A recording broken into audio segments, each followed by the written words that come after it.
Hello and welcome to the Grand Cinema Hotel, a podcast hosted by two friends who love cinema. I'm Oliver and I'm joined by my co-host Gus. Tonight you'll be staying in room 159, Possessor, the sci-fi thriller film directed by Brandon Cronenberg. So go ahead, get comfortable and throw on that do not disturb sign as we observe one twisted dichotomy of lives in Possessor. Our next contract's a big one. The target is the CEO of the largest operation in the U.S. He'll be binding to Colin Tate. We can't afford any mistakes on this one. Ready?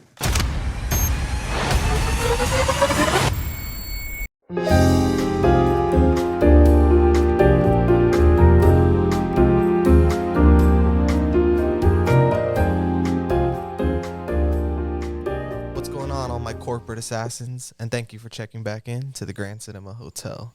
If you're listening to this on YouTube, don't forget to like, comment, and subscribe if you like the episode. And we're here on a very rainy day to talk about a really disturbing movie.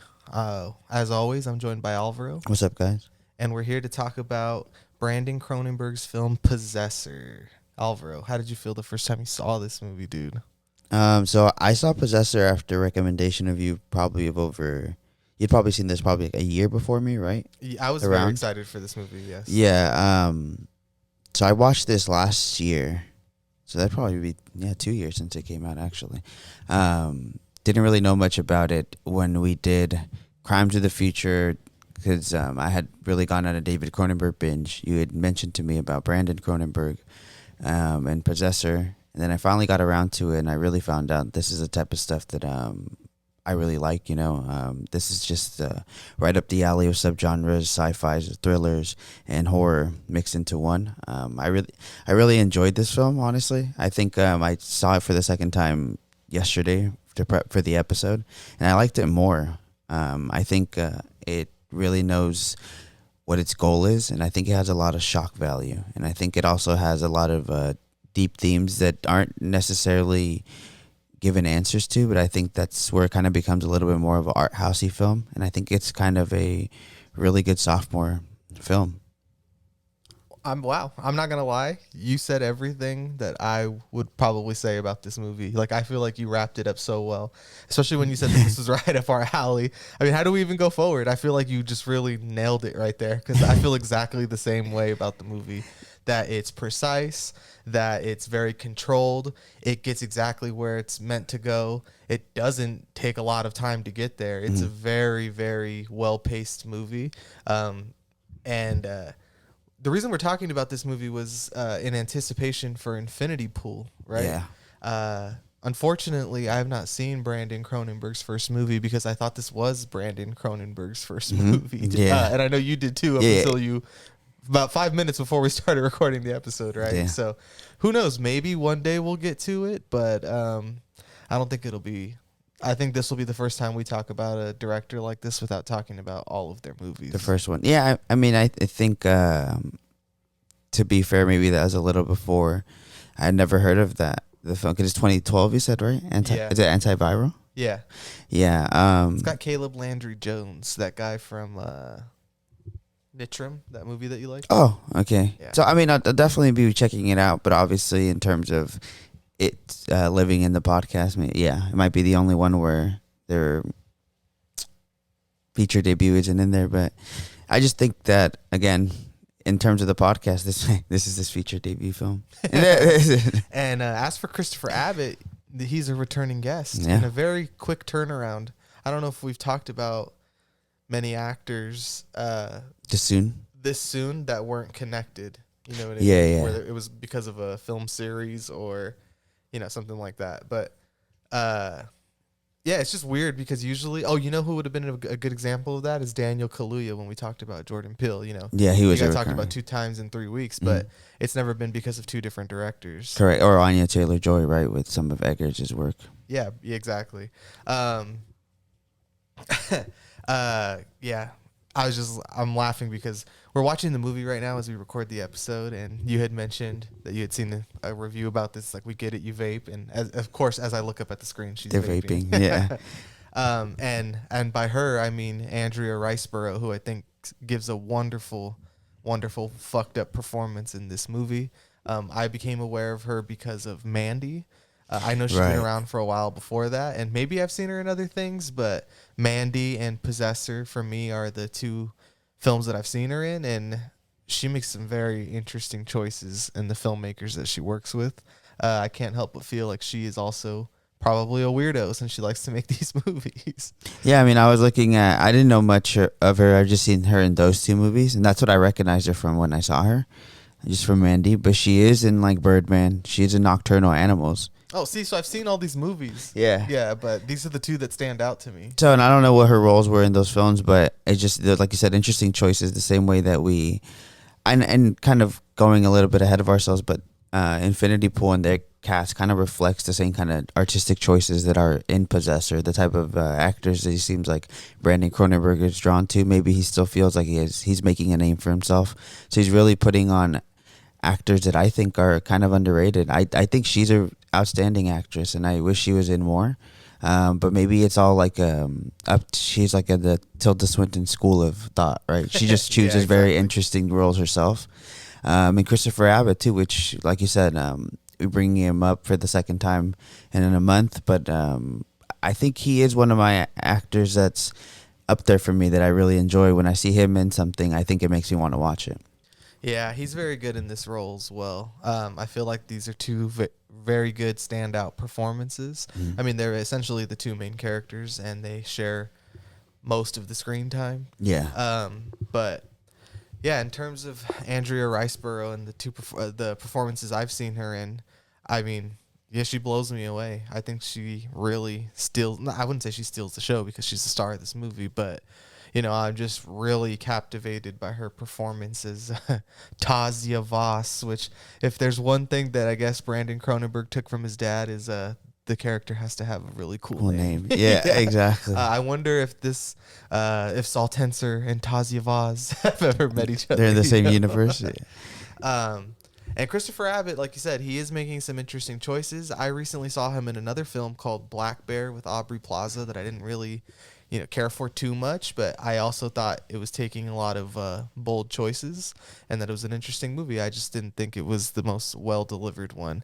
But it's been interesting to inadvertently see him in so many movies. Like, I wasn't planning on watching 3 movies with him, but I try to seek out movies that I think will be really interesting, and he just keeps popping up. Yeah. But when I saw this, I believe it's 2020, this movie. Yeah. So when I saw it in 2020, I had never seen him before, but I had been made aware of him by a friend of ours who told me that he was like a Christopher Abbott fan because of some other things that he had been in. So, I was like, okay, I've heard, from word of mouth that he's a good actor, but for me as this being my introduction to him, I was completely blown away as well. Yeah. I think he just fits the role really well. And we kind of talk about people who seem to just command the screen. And I know there goes a lot of thought into what people look like. But I think Christopher Abbott has that look too, where he just demands the screen. He has an interesting face, and I mean that as a compliment. Yeah, and I would, because it's not like oh my God, he's really attractive, but I think he his face shows a lot of emotion when he's It's like those complicated. eyes. Yeah, still sad eyes, as they say on the count of 3. Yeah. Exactly. But he just kind of does remind me a little bit of a Colin Farrell. What we talked about, like so much emotion in their face, and I've seen him be, stuck between a lot of dilemmas in a lot of the recent movies, both of these movies that we talked about, and it just really shows that he, I believe his characters. Yeah. I wanted to get back to that point you made about Infinity Pool, because I don't mind talking about it for a bit. I mean, the reason we are doing this episode now is because of Infinity Pool. Like, I don't think this would have been a movie that we were really in a hurry to do, even though it's a movie that we really, really like. Exactly.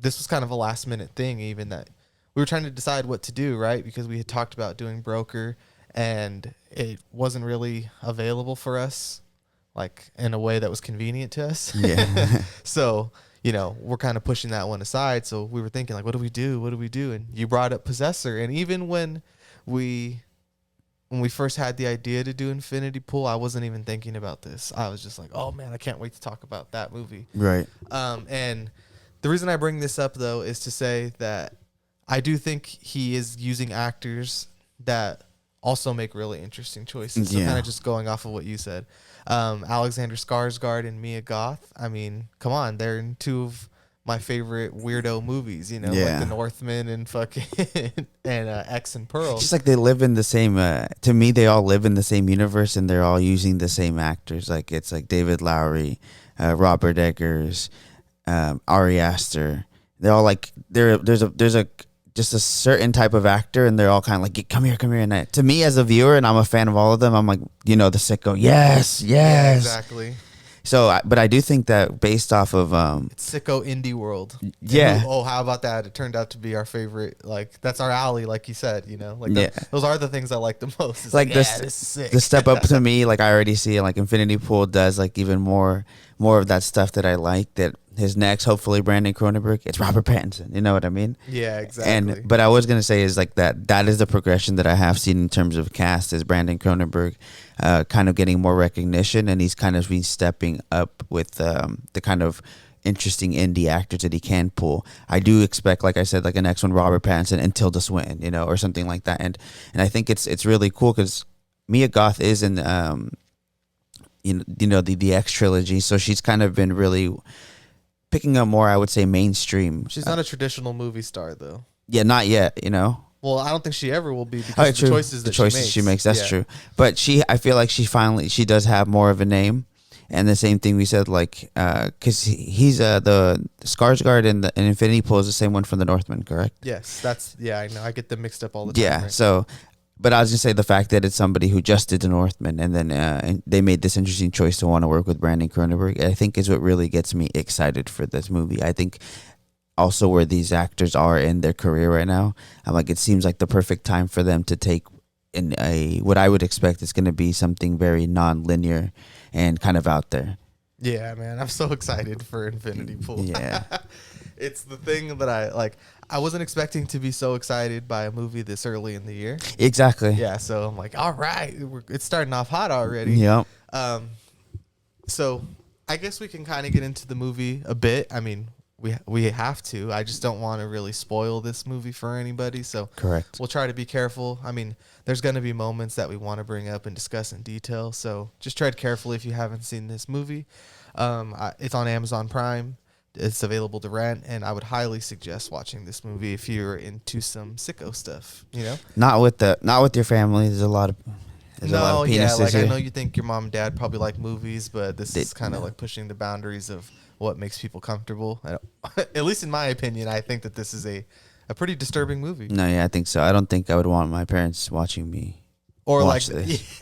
how did you find out about this? Yeah. Right? Like, this is the kind of movie where you're like, don't ask me how I know about this movie. Yeah. Right? Why do you like this? Yeah, exactly. Because the neon and the red Yeah. and the sci-fi and the face melting. He's just like me for real. Yeah. Yeah, I know. I hate to be like this, but it's like if this was the kind of movie this is the kind of movie I would want to make, Like in my head. I always think about that. Yeah. Yeah, exactly. And It's I'm like, this is how I would do it, dude. No, dude, if they let me do it, that's how I would I do always it. think- But yeah. honestly, That's it's so like, funny. I want to make something sick like this. It's so funny. I think about that. And I'm like, I can't, because this is just a side anecdote, but we kind of talked about that's Nicholas Winding reference. Like, I do neon, and it's like, well, so do other people, But I think that's why I'm like, I can't judge it because that's probably if I got a chance, that's what I would do. I want to make it. Definitely have a shot of a character in dark, and just black with flashing lights on them, Red, like blue, cinema. green, yeah.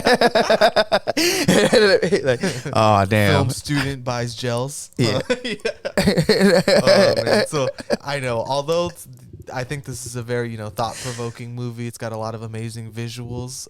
Sometimes sci-fi can't help but feel a little film student-y. Like, oh, someone got his hands on Pro Tools or Final Cut Pro. You know what I mean? But also, I think it's because it's grounded sci-fi. It's very dark and gritty and visceral. Like I don't think noir is the right word, but it kind of walks that same line. Exactly. Like the underbelly, like white collar underbelly crime. Like this movie is, it's very over the top, but the heist or the inciting incident is a very kind of cut straight and very forward story of just like, this is an assassination attempt. I think what I would describe the movie as is like lo-fi, right? It's not really, it's sci-fi, but it's not really pressured too much on any of the actual technology besides the one apparatus that they have.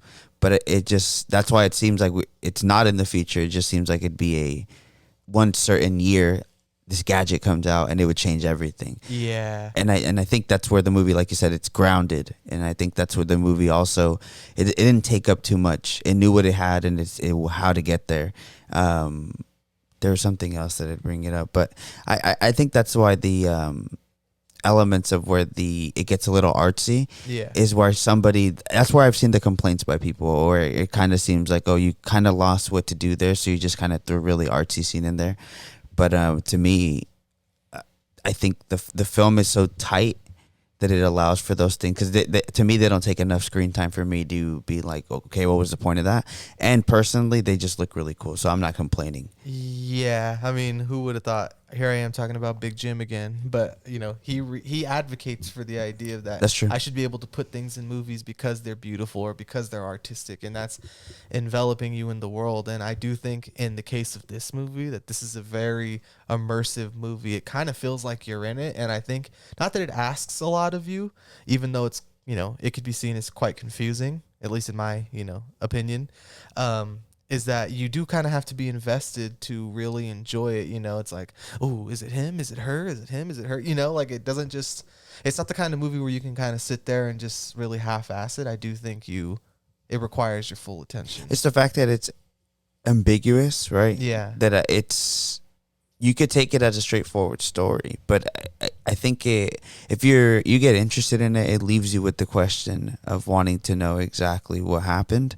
And what's cool about it is that it's up to your interpretation. I didn't look into it, but I don't know if Brandon Cronenberg has kind of given an answer. I don't want to know. Yeah, honestly, I don't know if he's that type of director, but I don't think that it takes. There's usually some films that because I don't get given certain answers, it takes me away, or I feel like it's done, that they didn't think about that aspect. But in this film, because we're talking about something lo-fi, something almost very emotionally controlled, that I think that those moments that you talked about that are artistic are kind of just shared. If there was this type of relationship between, I don't want to spoil it too hard, but if there was this type of relationship between our two main characters here, would that not be what you would think like memories clashing would be like, right? Yeah, exactly. One of the points I wanted to bring up was the clash, like you said. I think that's what really requires a lot of you is these two characters inhibiting one body, but with both of their minds.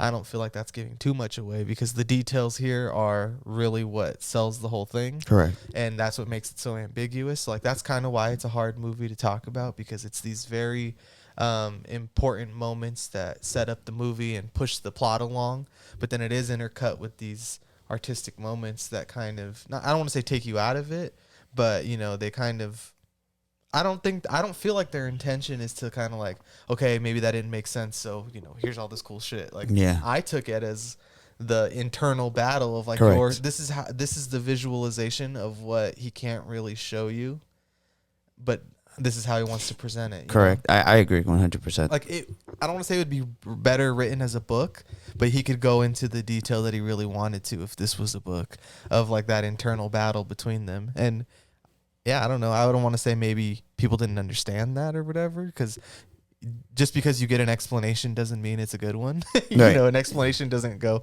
okay, never mind. I don't feel that way anymore. You could be unsatisfied with the explanation, but for me at least, I found it to be extremely satisfying. I think that's where the choice of what your favorite director might be comes in, or what types of things you seek in film, because I think that's just a director's choice, right? Yeah. Or an artist's choice to portray those emotions that you said in red, yellow, flash colors, and faces that are melting, right? And all this weird kind of, this is kind of getting on a comparison to things. When I first watched this movie, I do think he's obviously always going to be attached with his dad's name. Yeah. And I think that what he does take from his dad a lot here is the gory scenes, right? Mm-hmm. But I did feel like the trip scenes, like one that we're watching right now, does feel like altered states, right? Yeah. It feels more not what his dad would do it.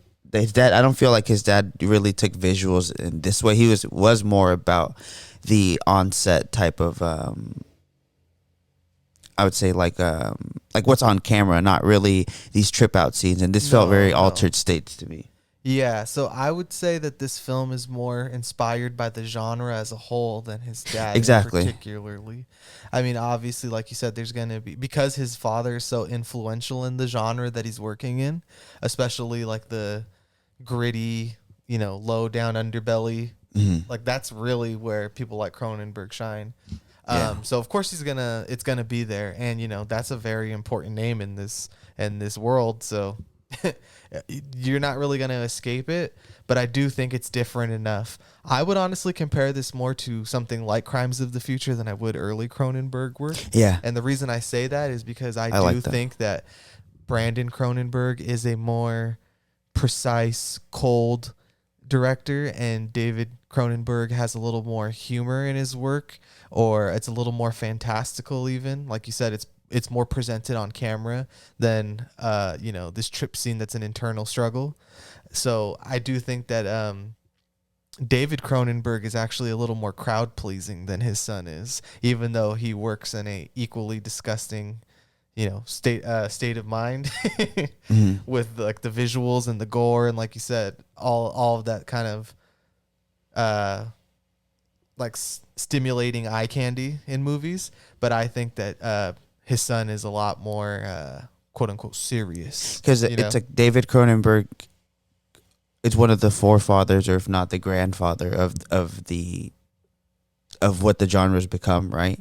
And I think the reason I say that is like, well, Brandon's now working in this era where there is influential work to see, and it's going to influence his work. Because the other connection that I made with this, with a lot of its gory scenes, is Titan.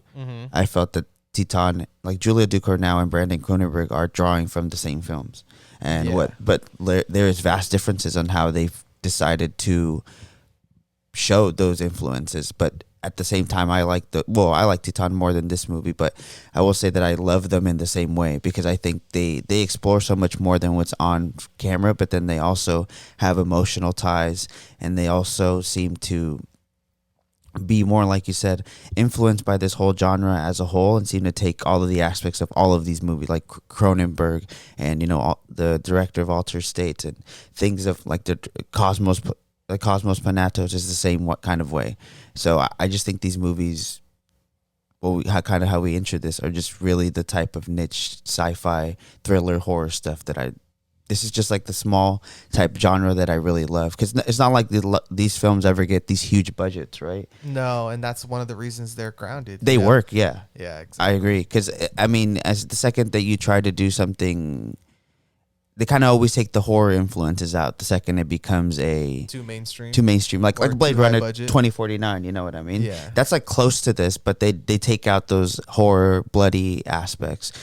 So I think that's why these films, and maybe I'm speaking for both of us, work so well, because the fact that they're made with a limited budget is what makes them feel real. Yeah, it's the limitation. Working within the limitations makes these movies as good as they are. Yeah. Because I think they demand that the filmmaker does something more than just spectacle, So it's like, okay, I'm not going to be able to, have the craziest visual eye candy you've ever seen, but then I'm going to have to make this movie extremely interesting in other ways, where, as much as I love the Dunes and the Avatars of the world, I don't know if they are necessarily as intriguing. Like, I don't know if I walk away thinking about like, what was that about? And not in a not in a like an ideological way, but like, what happened? Like, I don't think in the biggest of sci-fi movies, and even Blade Runner 2049, because that's a huge budget sci-fi movie, I don't walk away going, what? Like, I don't really, it kind of doesn't make me question my existence the way a small movie like this does. And I think it's because it's so grounded. I feel like this actually could happen. Exactly. Like, this is a piece of the tech in this movie is so lo-fi, like you said, that it kind of reminded me of the Batman, and what I liked about that was how lo-fi the tech was, where I'm like, I actually believe that this Batman could exist. Exactly. Versus the Christian Bale like military Batman with tanks and stuff like that, that's what the tech kind of reminded me of in this movie, which I guess is the other way around, right?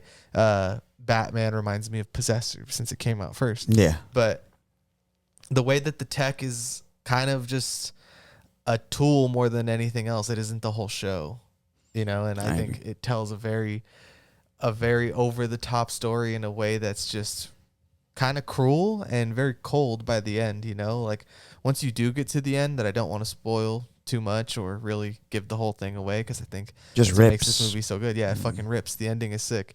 But when you realize that all of this is just for a corporation that's trying to overtake another corporation, and this dark story takes place, and this small little piece of it is this really dark story, I think that's what makes it even, I don't want to say depressing, but it's like, woo, this feels bad, you know, when I leave the movie. Like, this is the kind of movie I'm talking about where it's like, I feel like I should shower after watching this. Yeah.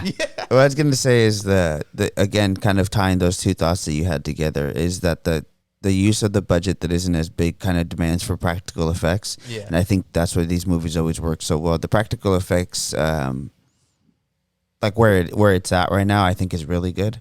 Whenever it's done with care, I know there's some things that kind of look off when it's done in certain movies, but I think it just really makes it feel more grounded. And then when you tie that into the themes of what we're talking about, that Brandon Cronenberg is just like his dad. He just sees a thought, workers being abused by corporate America. That's something that I'm sure a lot of people can relate to.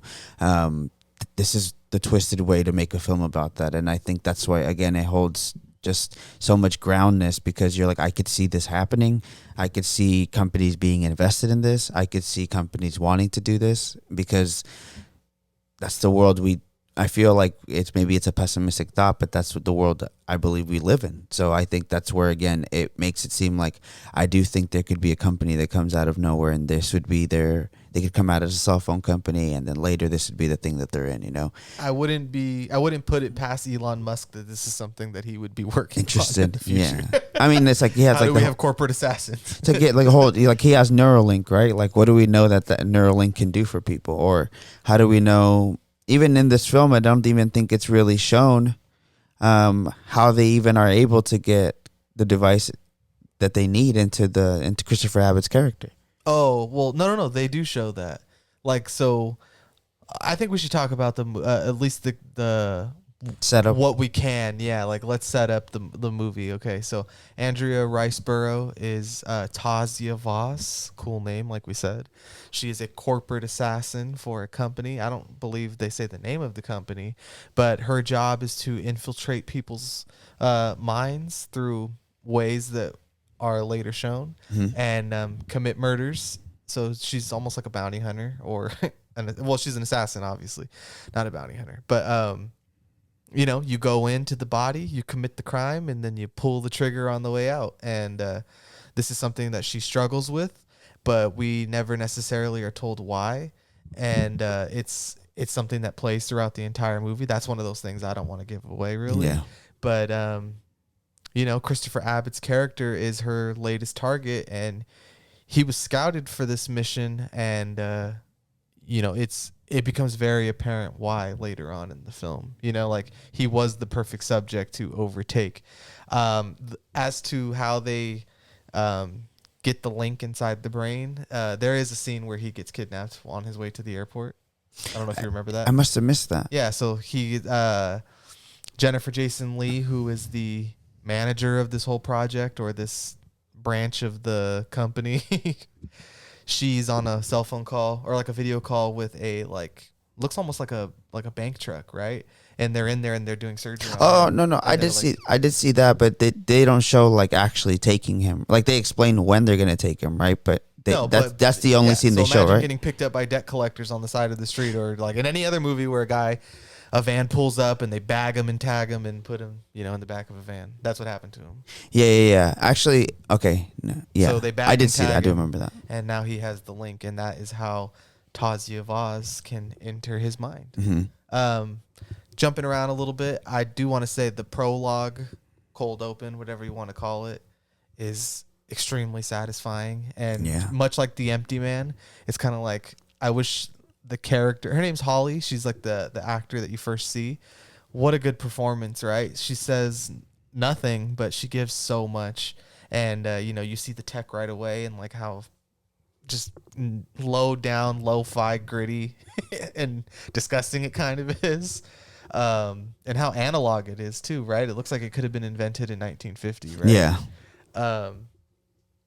That scene alone, you know, if we were to get the whole Holly story, I wouldn't be mad at that either. Yeah. You know, because like, that's its own little side world that I would have been deeply interested in. And I think that's where the film respects its audience, films like this, and it just kind of throws you into the world already, and then it uses the rest of its runtime to try to describe that world to you. And I think that's where it just kind of gives its credit to its audience, people who would be interested in watching the film, to know a simple, what is that scene, like 15 minutes, 10 minutes, I want to say, but a simple 10-minute dive into the middle of this world and kind of like the end game goal of what this person does. This main character, one of the main characters that we're going to meet, is a way that I just love when directors do it that way. I think it demands for repeated viewing sometimes, because maybe at first you're like, what's going on? You don't know anything. But then after you've seen the film once and you can appreciate where the film is going to go, you start to concede that that little prologue is the story summed up in like 10 minutes, right? Yeah. And even that scene is much shorter than 10 minutes. That thing's probably like five, honestly, if that. So yeah, we have our setup here. She's, you know, she can invade people's minds, and it seems to be going bad from the very beginning, honestly. It seems like it's going to be an unstable link, which is like classic sci-fi trope, right? You can get that in anything from Pacific Rim to this movie of how important a neural link is, you know, like, oh, she could suffer irreparable brain damage, or, you know, a bloody nose. The bloody nose is the classic trope. Like the brain is bleeding. Pull her out, you know? But that's really where a lot of the cool, like, ambiguous art house stuff comes in, is that, like we said, that internal battle between them. But I think it's cool that he chose such a, not straightforward, but kind of not simple's the wrong word, you know, but just this assassination plot, corporate assassination plot is kind of boring, you know, and then adding all of this stuff into it is how you even get a story that's kind of worth telling, you know. Like, I don't know if this was not a sci-fi movie and it didn't have this kind of like brain jumping element, like, would you be interested in a movie about how, I don't know, some water company hired a guy to fucking I don't know, kill their CEO for some reason to take over the company? Yeah, I see your point. I think the fact that it is a dark side of corporate, like taking it that extra step, taking it to a world where we're gonna get this done the way we need to get it done, is kind of where that's where the influence from his dad comes in, and seeing the extreme darkness of something that is evil, but still being able to add elements to it that I think we always talk about films that use the medium of filmmaking at its full potential, and I think those artistic scenes, kind of going back to what James Cameron says, just exist there because of the dilemma that is present here. I don't think it doesn't make any sense to me that if this was somewhat real, that there wouldn't be any type of possible fight back from the host here. At the end of the day, there would be their brain still in the body. So I realistically think if this was to happen, there would be a dilemma, or there'd be some type of fight that the two characters here would have. So to me, that's what makes it more grounded, like you said. Yeah, I mean, I like that you brought up the word host, you know, that brought this up in my mind. And its most primal, simple explanation, it's a movie about a host and a parasite. And everything else that comes with that, you know, and just told in a really fucked up way. But it's a very, you know, human, like, not even human, just like animalistic thing that exists on this planet, like on a microscopic level, even all the way to, you know, this sci-fi realistic, or not realistic, the sci-fi exaggerated version of a host and a parasite. You know what I mean? Yeah, I think there's a line towards the end of the film, a quote that I had written down that kind of, I think, culminates the movie really well, the thoughts of the movie really well, and everything else around it is just kind of used as to grandify that idea, or used to just put you in that world. But when he just says, this is Christopher Abbott's character towards the end, he just says, just think one day your wife is cleaning the cat litter and she gets a worm in her, and that worm ends up in her brain. The next thing that happens is she gets an idea in there too. And it's hard to say whether that idea is really hers or just the worm. And it makes her do certain things, predator things. Eventually you realize that she isn't the same person anymore. She's not the person that she used to be. It's got to make you wonder whether you're really married to her or married to the worm. Wow. Did you write that? Yeah. But the fact that that line is used there, Christopher Abbott saying it to the end to the other main character's ex-husband, in the moment of tension right before everything becomes quote unquote bonkers, as they say. When the shit hits the fan. Yeah. I think is something that maybe hits the nail on the head a little too hard for some people. Who are like, wow, you thought it was deep. But to me, I think it's being able to make a story out of, maybe that's the line that Brandon had sitting around. And he's like, how do I make a story out of this line, this dialogue that I've written, you know? And I'd like to think that this is the most lo-fi way to take this film and make it into this type of genre type of film. Which I absolutely love. You know, I've been trying to think of like what are companion movies to, not to compare this to, but it's like what's something similar I'd want to watch with this. And I don't know if I've seen another movie like this really. I mean, the closest thing I could think of concept wise would be Inception, but it's so different, you know. It's just the idea of going into somebody's mind, but it's not like anything else I've really seen. I get what you mean about Mandy and films like that, but or what was the other film you had brought up? Titan. Yeah, there you go. Like I see that, but they're so different. You know? I think you can only really, that's what's interesting, is that's where I think the comparison is hardest, because the only movies I do think it can compare to are Crimes of the Future and Videodrome. Like, but they're not in anything. Yeah, but they are, but they're not. Like I no, don't know. I think so it lives different. it lives in its interestingly enough, it almost feels like a dark version of it's obviously way different, but Her too. Like in the world it lives in, it'd be in Her, but it's like what would happen. That's like the level of technology. Is that what you mean? Mm-hmm. Yeah, I get you. Or even like it's After on the same Yang frequency as a lot of movies, but it's no, not like it's just anything not. I've ever seen. It's just a perfect culmination, like we said, of everything he likes about the genre and about this subgenre, and that's why I just really enjoy it. I don't think I can think of many other films that tie it in this way. All these different things that I like. So since we're jumping around a little bit, I think the main conflict, at least, that we should talk about it a little bit. Mm-hmm. You know, it's like we said, it's the host and the parasite. It's the two minds in one body. You know, who's in control, who's not in control. And so I think we should at least set up the characters and maybe why they're the perfect and perfect duo for each other. Mm-hmm. So Tasia Vaz, like we said, she's this corporate assassin who has been, in my estimation, been doing this for a very long time. A good amount of time. Yeah, that, you know, she's referred to as the superstar. I think of her like I would think of like James Bond or Solid Snake or something like that, you know, or even Snake Plissken. Like, this is who you call when you need to get the job done, right? Yeah. But as we saw in the beginning and as we see throughout the film, pulling herself out of these bodies and minds is not really an easy task. And like you said, she has emotional ties. She has an ex-husband and a son, and these seem to be holding her back. And like, I guess that sounds fucked up, but that's how it's taken in this film. I wouldn't say that's because she loves her job, but I think it's because I'm sure she's not like, you know, I just love my career and this family's holding me back. I just think it's once you go down this path, how can you be held back by things like a normal family, you know? Yeah. I think it's that's where the corporate America elements come in. They seem to really emotionally have taken control of her. They own her, basically. They become the parasite in her brain, basically. Yeah, exactly. It's a cycle of abuse. Yep. And as for Christopher Abbott's character, I don't even have his name down. Do you? It's Colin. Colin Tate, right? he is the perfect specimen for this project.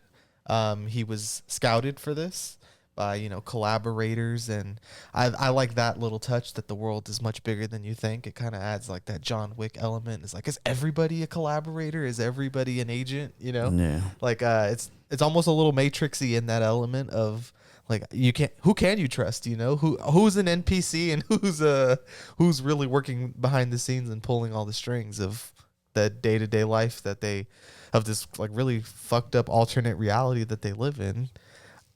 Do you take it like this is 2020?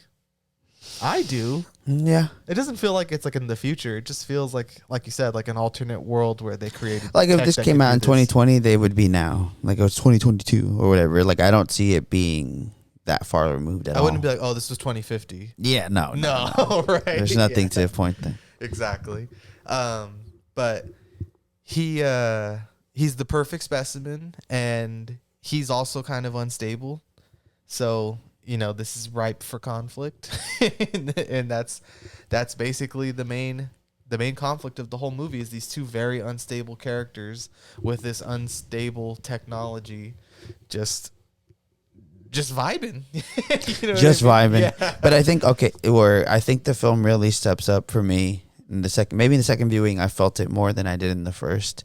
Was that I think once the parasite becomes part of the host, but then also becomes emotionally vulnerable to how the host is kind of like living in their shoes, right?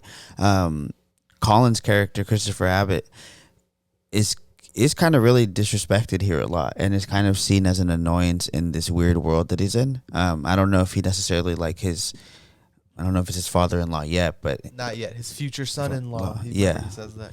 Yeah.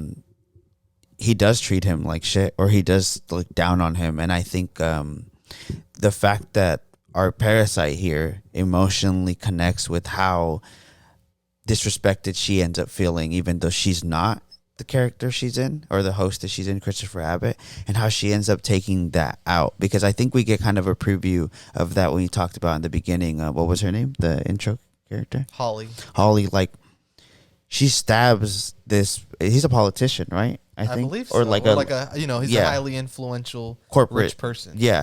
Because they tell her later, like, we gave you a gun. Why did you use the knife? And she's like, it's seen more in character. She herself starts to become, like you said, in the beginning of the film, we're already getting little notes of her becoming intertwined too tightly to these people, and she's starting to like lose it. And I did really think that by the time that she gets into Colin, that's where kind of everything starts to, she is losing that connection. And I think that that's where the artistic scenes really deliver for me, because they are merging emotionally and in their head, they're together. And I think that it just was a perfect way to show it, because when they do take it out on the person that they are assassinating, it's always really violent and really bloody. And I think it just makes so much more sense, because there's two people taking stress out here on the one person, Yeah, I'm glad you brought up the violence, and I do want to talk more about the father-in-law character as well. But the violence, I think, is very earned in this movie. Yeah. And I think another reason why he is different than his father is that it's what I was saying earlier about the phantasmagoria of David Cronenberg's work. Like the blood and the effects and the gross, like Lovecraftian monsters and monstrosities and just the nastiest things you've ever seen put on screen. And I don't think this movie is interested in doing anything like that at all. Although there's some very gross, gory moments in this, they're not played in a way that is meant to entertain you. I think they're in a way that is really meant to disturb you and push the boundary of what exactly you'd be comfortable seeing on screen. The violence is hyper violent on a level of like Quentin Tarantino. Yeah. But it's not played for a laugh or for a roaring audience the way somebody like Tarantino would put that violence on screen. Agreed. I do think that it's handled with care is the wrong word, because it's very, very brutal. It's not something that makes you feel, it doesn't have any of those endorphins that like a car crash or a gunshot has in a movie. It's just like, ugh, like it makes you like recoil, and I think, especially for a director who's only had 2 movies, that is a sign of a more mature person who's honed their craft already. Yeah, because I mean, he tackles this. Everything about this, like you said in the beginning, is underworld, and everything that we've kind of, as a general audience, as a general person, a regular person, these are things that we were kind of told that are past that you can take, but they're usually very dark. And I think that when you expect violence in these type of worlds or type of interactions, that they do become almost like, this is why you don't do these things. And it's cautionary tales. It's a cautionary tale, exactly. And I think it's being able to take care of the subject matter that you're doing. Like, you're not glorifying something that you could mistakenly do, if that makes any sense. Well, here, Inception glorifies the concept of jumping into someone's brain and stealing their dreams, and this movie shows you the repercussions of if you were to do that, like how it would destroy you. It would literally melt your brain. Like, it's like evil corporation. You would fall into madness. Evil corporation uses evil way to kill other evil person. So the violence here makes you be like, that's why it hits harder. That's the kind of exactly. Because it's your like his father-in-law. Maybe this is a bit of a spoiler, but he deserves to look like that way. You know what I mean? Like, after the type of person that he is, it's like to see his eye get popped out like that. You're just like, ugh. It doesn't, because it's not glorified. It's not like, fuck, you're like Christopher Abbott's character is there's no beating sigh of him. relief in it, Yeah, it's like beating him, and you're like, yeah, he deserved that. It was kind of like, man, this is why you don't do this stuff. Like, you don't get involved. You don't get involved in this type of stuff, like, because you never. Yeah, I just think the movie just respects how this is all evil. It doesn't ever give you like, is it though? Kind of like you said, like in Inception. Like, hey, we're pulling a heist. Like, isn't this cool how we pulled a heist? Yeah. You're like, no, not really. Like, not. But when you watch a movie like this, you're like, damn, that'd be really fucked up. It's like gritty, evil. It all makes sense that it would be part. There's money around. They just make it always seem like this is just weird. Of course, stuff. this tech is used for extremely evil things. And I think that's how we were saying, like, us as regular people, we're like, I don't know, this could be happening. I don't know. Yeah, like on the most basic stoner brain level thing, like, I'm sure everyone thought to themselves, like, what if that wasn't me? Like, what if somebody was controlling me to do that? And this movie just takes that to the highest degree, and I think delivers it in a way that is much more sophisticated than the average person would do it. Yeah, correct. Yeah. But I think it's based off of the genre of film that you want to make, and you could take influences of those, because we've always talked about that's our favorite thing with horror and sci-fi, that you can address issues with corporate America you can create a monster. You can the monster could be human, as Guillermo del Toro so much does. But I think you can address so many underlying themes of stuff by just making it a story about cool neon music and just blood. Yeah, exactly. Exactly. Yeah, I don't know, man. I don't want to talk about the movie all that much. I don't feel like I have a ton more to say, because there's so much of this movie that just can't be described. I think you have to watch it for yourself. Yeah. But since we've jumped around a little bit, do you have maybe some moments that you want to bring up that are not, too spoilery, but just, things you really enjoy about this movie? There's a lot of, like, the trip scenes that I was talking about that reminded me of Altered States. Like, there's the scenes where I don't even know exactly what's going on, but they're like, their skin's melting into, like, it's like droplings. And it's like creating their body. Yeah, I just enjoy, those are the art, like, we've talked about, I know we've gone to museums where they're showing art films, and that's kind of the stuff that they show on those kind of like films, where it's just either creation, movement, water droplets, sound being made into an image. Always these really weird things, but to be able to also connect all those little moments, or include those in something that it would make sense how two brains would connect, and to kind of take an artistic route. I think that was one of the things that really stood out to me, is that scene. Yeah, for me, it would be the second act, the assassination attempt, and like everything leading up to it, mm-hmm. of like you said, the future father-in-law. And I kind of got off my point here, but I guess this will tie it together, of why Christopher Abbott's character was the perfect specimen, or guinea pig for this was because he's dating the daughter of the company that he's going to infiltrate, and he is already working inside the company on the lowest level, using this like goggle tech that like spies on people's homes to, I don't know, verify the type of curtains that people have. It's a census job, you know? It's like, and it's like what we were talking about earlier of like just how boring this tech is. Like, it's not meant for anything cool. It's like, of course they have goggles that humans can use to look into people's homes, and of course it's to look at the blinds. Because they're trying to market to you or whatever. It's like Amazon. It's data mining. Yeah. Like, he literally is data mining, and that's why the company that Tasia Vaz works for even wants to like take this guy out, because then they can acquire this data mining company to further their portfolio. Like, it's very Succession, you know what I mean? Like, it's the kind of plot you would see in an episode of Succession. But you see the plot taken out. Yeah, like, okay, Royco is gonna fucking acquire this data mining company so they can bump their shares or whatever. Yeah, but she's all realistic. Yeah, it all feels grounded. Exactly. And I think that's why it feels like, yeah, I could totally imagine this happening, you know, and it'd be like, what a boring way to use this technology, really. But I think that this is the best scene in the entire movie, or not scene, sequence in the entire movie. I think it's a master class, you know, like, I feel like it's very inspired filmmaking. And Christopher Abbott, you know, as Tasia Vaz, or is he, you know? He has to take out the father-in-law, who's played by Sean Bean, who just gives like a perfect asshole performance.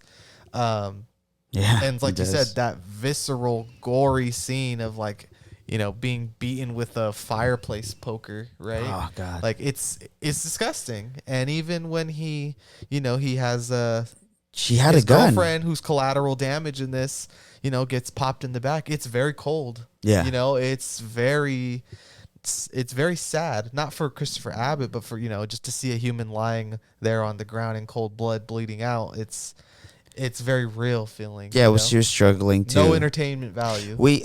I was watching this with my brother, and he, interestingly enough, I always like to bring him up, but he knew I had seen this film already because this film stood in. He's like, "You already saw this?" And then I was like, I know. I was like, but we're gonna talk about it tomorrow. So I have monkey brain, so I have to watch it again. I don't remember exactly the specifics here, but it stood out to him again. But I think what I was gonna say is that in that scene that you're describing, which is one of my favorite scenes as well, Tanya Voss has a gun to use, and she chooses to stab the future father-in-law with one of the. It's not a sharp object. No, it's pretty blunt. Yeah, so it's like, it does take a lot, and because it's like you could have. I knew he hadn't killed him because he was still breathing, but it's like, why didn't you? You know, it was almost like to prove a point, because the task was to kill him, and she didn't really go as far as to kill him. So I was very confused or not confused, but I was just saying, I thought it really added the layer to her taking the disrespect that had happened before, or even what happens prior to, like, you can't tell that I'm here to fuck with you. Like, you're just be like, I'm drunk, I'm gonna go to bed. Like, you know what? Fuck you. Yeah, exactly. For me, the other big standout moment, funnily enough, is the climax and the very end scene, the conclusion of the you know, the whole thing we've been going through. It's extremely satisfying in all the worst ways possible. Yeah, you know, where it's just like, oh fuck. Did you know Michael, her ex-husband, is Donald Sutherland's son? No, I didn't know that. Yeah, I just found that because I was looking into the who he is, and his name's something Sutherland, obviously. And then I was like, is that the same? The guy's name's Rossif Sutherland. And then I was like, is that son of? Yep, and it is. Man, but yeah, that last scene is so fucking good. And then, you know, the ambiguous ending, or maybe not so ambiguous ending, depending on how you take it. I think that the film leaves enough there for you to see both points of views of how it could go. And I also feel it's very open-ended. I have not decided what I think happens at the end of this movie. And I kind of feel like my opinion would change from one viewing to the next, honestly. One of the roles I haven't really addressed, or I thought actually really enjoyed, is Jennifer Jason Leigh as Gerder, which I think is works for the same company, or it's, I guess She's would be essentially M from 007. yeah, like the like one that she he answers to. she's the manager, right? Like Yeah, pretty yeah, much, yeah. where Tanya Voss works. I do enjoy her presence in any of the films I have watched. I think she does a lot of interesting roles as well.